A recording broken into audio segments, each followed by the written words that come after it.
Hey guys, this is Jam of Jam19.ph and welcome back to my channel, and today we're gonna unbox and take a closer look at this one. This is the Huawei Watch Fit.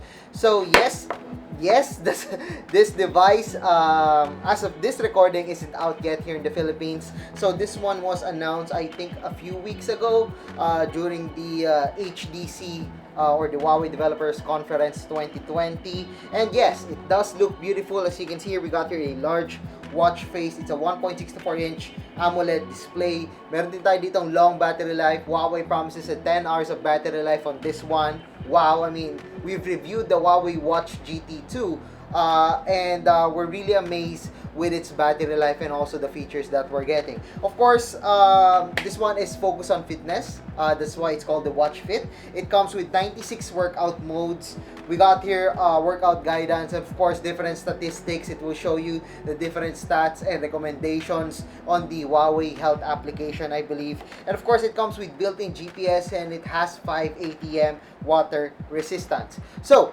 I'm really excited to unbox this one, and I got this one. I believe this is the green color. This is the mint green color. Yan, so that's why ang ganda niya tignan. You can see that.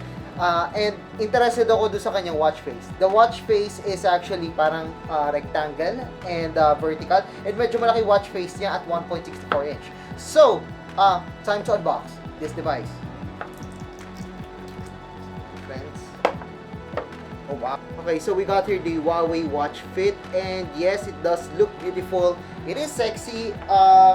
Dito, we got here round a watch face on the Huawei Watch GT2. But of course, I'm gonna remove this one and I'm gonna use this one instead. So, I believe this one has a plastic body, but I do like the look that we're getting on this one. So, as you can see here in our camera, medyo parang glossy, matte na glossy. Mukhang metallic yung kanyang sides, which is really cool. But we got here a silicone strap then, mga friends. And of course, we got here yung plastic back. But of course, we got here the different sensors that we need. So we got here an optical heart rate sensor. And of course, the other things na meron tayo dito. You already know the watch. How about the other things? So tingnan natin ano pa ba meron dito. Of course, we got here the charger. This is a USB-A to the pogo pins, the charger at the back. Mamaya pag-uusapan natin yon. And of course, we got here the manual. Okay, first things first. I love the look that we're getting in here. It is actually narrower than I think. Kala ko medyo mas mataba siya ng konti, but I do like that we got here a vertical watch face.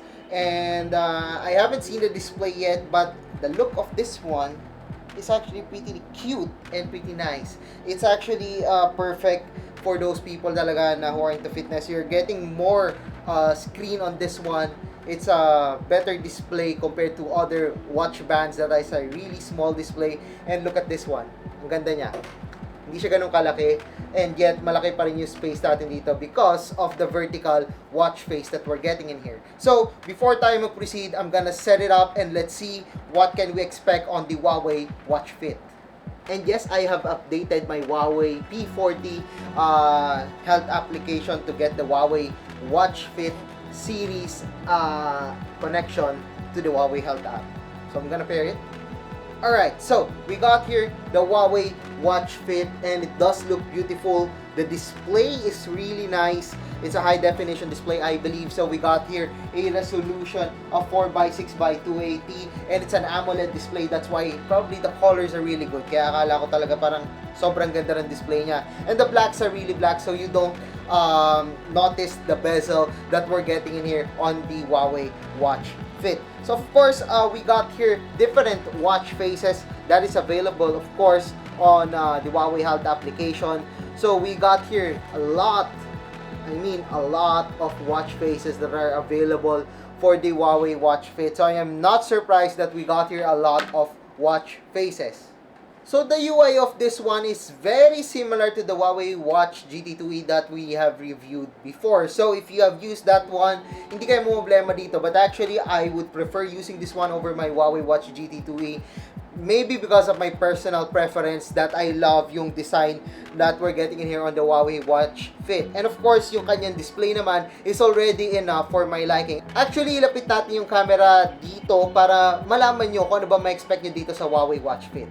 Alright, so you're looking at the Huawei Watch Fit. So as you can see here, I got a big wrist and yet it's perfect for my wrist kasi nga we got here a rectangular display and that does look really nice. We got here the right colors on the AMOLED display, and speaking of AMOLED display, the blacks are really good and the bezels are almost unnoticeable na dito. The watch face that we got is really cute. We got here the date, we got here the weather, we got here my heart rate sensor, and of course we got here the analog time. So like what I've said earlier, the UI of this one is actually similar on what we're getting on the Huawei Watch GT2e that we have reviewed before. So yes, this is the watch face. Swiping right, we got here the activity tracker. We got here the control for the music dito sa ating Huawei P40. We also got here the weather tab.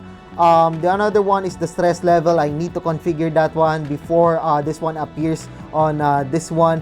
And then of course we got here the heart rate natin page, which is really cool. So yes, it's easy. Just swipe left and right just to go dun sa gusto mo na feature. And of course, you can customize that on the Huawei Health application. So tatanggalin ko lang siya para makita nyo ng maayos. So tinanggal ko lang siya para makita nyo ng maayos. And you can see in here that we got here a large AMOLED display. It's a really nice and really large na AMOLED display. I'm keep on pointing that out because it's its best feature for me. So this one supports different straps, but yeah, I can't remove that one. Of course, you got here the heart rate sensor na pinakita ko sa inyo earlier. And yes, one of the features that I love with Huawei Watch Fit is that we got here 24-hour monitoring of the heart rate sensor. If you want, you got stress levels in here.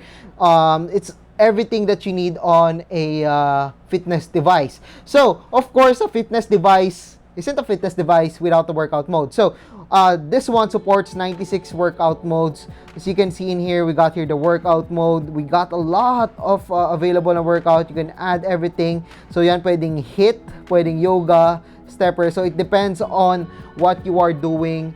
The Huawei Watch Fit got the workout modes for you. So, yes, this is perfect for those people who are into fitness. And if you want, sa mga lagi nagsiswimming dyan, it comes with water resistance. So yes, that wouldn't be a problem if you're swimming. So of course, this one also comes with GPS. So yes, when you're running around, you can track yung mga pinuntahan mo with the GPS sensor of on the Huawei Watch Fit.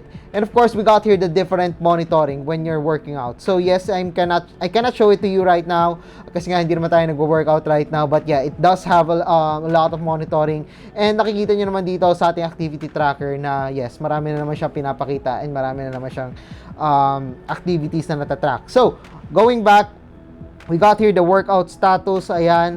We got here the heart rate sensor. We got here, of course, the SpO2, which is the blood oxygen saturation. I am not into fitness talaga, but having this one, SpO2, is essential to monitor your blood oxygen. If, you know, meron bang problema sa blood oxygen mo, if kaunti ba yung blood oxygen mo. So yes, it does take some time, a few seconds before it can detect. Of course, you got here the activity records. We got here, of course, the sleep tracker, one of my favorites. So this one comes with the Huawei True Sleep 2.0. With that one, it can analyze and provide you scientific advices based on your sleeping pattern. Of course, you have to wear this one while sleeping, which is a little bit annoying that you have to wear. But since this one is really light, the silicone strap isn't that annoying, I wouldn't have any problem on this one. And of course, we got here the different applications. We got breathing exercises. We got the music application. We got here the shutter button. Unfortunately, it doesn't show you yung kanyang live view, only the shutter button of the Huawei P40. And of course, we got here the notifications, the weather, stopwatch, and everything. So yeah, the music control for this one supports naman Spotify. So yes, that wouldn't be a problem in case na, you know, kailangan yung makinig and hindi yung Spotify na application. This one doesn't support third-party applications, unfortunately, but this one would do for Spotify, pang control lang naman. So of course, sinabi ko naman sa inyo kanina, we got here a lot of watch face that are available on this one. So ito lang yung prefer ko talaga because this one is actually cute. So yeah, may update tayo daw available. Ngayon lang siya lumabas. But yes, we got here different watch faces. We got here the 4 corners, data runway, blah, blah, blah, everything. So it's pretty flexible. The Huawei Watch Fit got everything that you need. For me, I think okay naman siya. We got here different applications na hindi naman natin kailangan sa mga tao hindi naman kailangan ng third-party applications on their wearable device. I think this would do just fine. We got here everything, again, that you need. Alarm, timer, stopwatch, weather, notifications, of course. If you need notifications, meron man tayong notifications dito. It will display the notifications but it doesn't show you the full notifications, controls, yung mga photos na pwede nyo pindutin on Android. But yeah, we got here a nice watch face. We got here nice design. The AMOLED display of this one is really good, and of course we got here to control the functions and everything, and we got here a 10 days of battery life. So yeah, I guess that's it dito sa ating hands-on and unboxing ng Huawei Watch Fit. So if you like this video, don't forget to give us a thumbs up, and of course if you haven't subscribed to my channel yet, well, now is the time to subscribe. So once again, I am Jam of jamonline.ph. Thank you for watching, and see you guys again in my next video.